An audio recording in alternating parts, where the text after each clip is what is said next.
আমি যখন ছোট ছিলাম খেলতে যেতাম মেঘের দলে। একদিন এক মেঘপালিকা প্রশ্ন করল কৌতূহলে, এই ছেলেটা নাম কি রে তোর?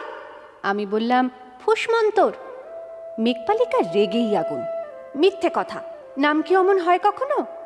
আমি বললাম নিশ্চয়ই হয়, আগে আমার গল্প শোনো।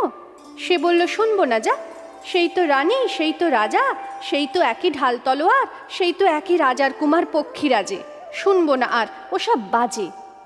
আমি বললাম তোমার জন্য নতুন করে লিখবো তবে।